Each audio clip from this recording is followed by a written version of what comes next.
Estamos de volta com a segunda parte do nosso programa, falando sobre a questão do nascimento de Jesus e a virgindade de Maria, respondendo o e-mail de José Ricardo de Albuquerque, de Juiz de Fora, Minas Gerais, a quem nós agradecemos a colaboração de nos trazer.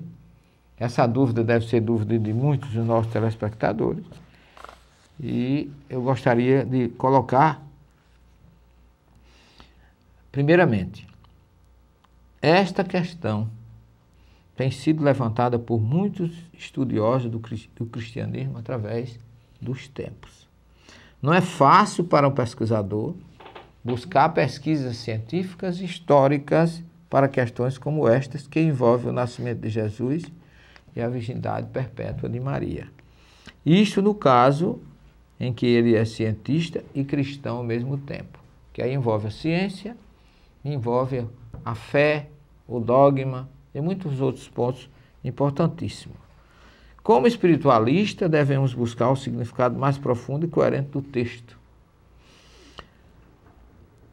O significado mais racional que se encontra sempre no terceiro e quarto nível de interpretação bíblica. Que nós pedimos a você, que se você quiser ver mais esses níveis, a nossa obra Analisando as Traduções Bíblicas está muito bem apresentando estes níveis de tradução. E aí eu gostaria de observar algumas visões de pesquisadores. Gesa Vermeer, por exemplo, cientista francês, professor de estudos judaicos, nos traz informações na obra dele chamada Natividade. Ele afirma que católicos das narrativas da infância em Mateus e Lucas parecem estar particularmente divididos entre seu desejo de mostrar erudição, sem contudo solapar crenças acalentadas e impositivas de sua igreja a respeito da miraculosa concepção de Jesus e da virgindade perpétua de Maria. Isso é uma visão de um cientista. E aí nós, partindo dessa visão, que eu respeito muito, quem conhece Gesa Vermeer, para quem não sabe, foi um dos maiores estudiosos dos manuscritos do Mar Morto, tem obras dele publicadas, e ele tem obras sobre a ressurreição, sobre a natividade, ele estudou muito, é um pesquisador ocidental dos mais respeitados. E eu queria dizer que temos profundo respeito e admiração por Jesus e não precisamos de fatos nem coisas sobrenaturais para amá-lo, respeitá-lo e admirá-lo.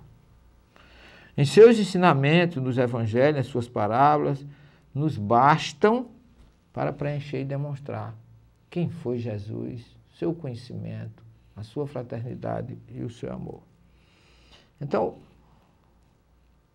nós não vemos particularmente nada de anormal no fato de Maria ter sido mãe de forma natural, que é sobretudo bíblica. Afinal, como eu já falei, é Deus quem ordena no Gênesis 1:28, após a criação do homem, sede fecundos e multiplicai-vos.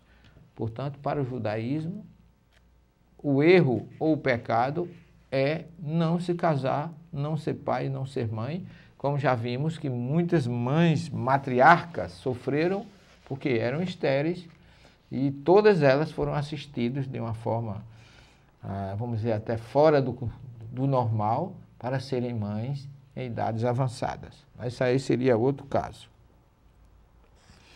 Queria lembrar que o sexo não é uma coisa impura, que nem pecaminosa ou abominável.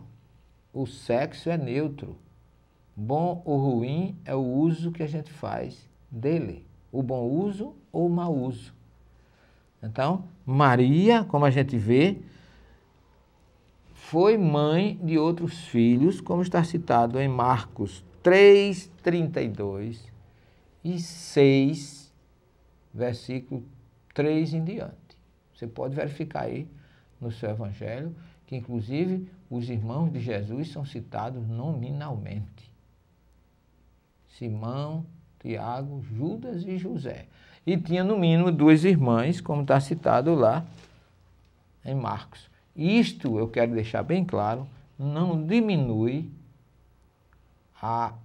o carinho e o respeito que nós devemos ter por Maria. O sexo não é uma coisa pecaminosa nem impura, já falamos. Aqueles que não empregam, como diz Emmanuel na obra Vida e Sexo, ele diz que não proibição, mas educação. Emprego digno. E diz também que ninguém brinca impunemente com as sagradas energias do sexo.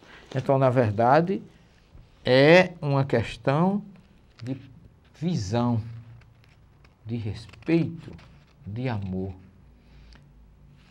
Alegado ou ajuntado, meu caro, o nosso irmão que nos enviou, José Ricardo, aliado ao fato de que se Jesus é o Messias, e todos nós sabemos que o é, mas tem uma questão aqui, quem dá a herança, quem dá a descendência é o pai e não a mãe. Para Jesus ser o Messias, ele tem que ser primogênito de um descendente de Davi. Então teria que ser, a descendência de Jesus teria que vir por José. Aí veja que Maria também era da tribo de Davi, como muita gente justifica. Mas Maria não dava descendência davídica. Quem tinha que dar era José. Então, é uma questão também ainda para se analisar, que tem se estudado isso à luz das gerações que Mateus coloca lá no início do seu evangelho, as 42 gerações de Adão, aliás, de Abraão até Jesus. Onde ele faz todas aquelas 14 gerações de Abraão até Davi, 14 gerações de Davi ao cativeiro da Babilônia e 14 gerações do cativeiro da Babilônia até Jesus. Sempre um homem gerando um homem, porque a descendência tem que ser masculina. E aí, mas você pode ver que se você pega qualquer evangelho, diz assim, Jacó gerou José, esposo de Maria, da qual nasceu Jesus, como se fosse uma tentativa de tirar José do meio, para que Maria fosse virgem e que Jesus não tivesse um pai. Essa é uma questão realmente que a gente tem que falar disso abertamente, porque o fato de levantar assunto dessa natureza não significa desrespeito, não significa profanação, pelo contrário. É ver Maria, José e Jesus como judeus. E ver que o fato deles e Jesus ter vindo ao planeta, como coloca Kardec no Livro dos Espíritos, que todo espírito que reencarna forma um perispírito compatível com o planeta em que ele vem habitar. Eu não vejo que Jesus viesse ao nosso planeta transgredindo esse princípio natural da lei e do fluido universal. Mas não saia daí, que nós já voltaremos para a terceira e última parte do nosso programa de hoje.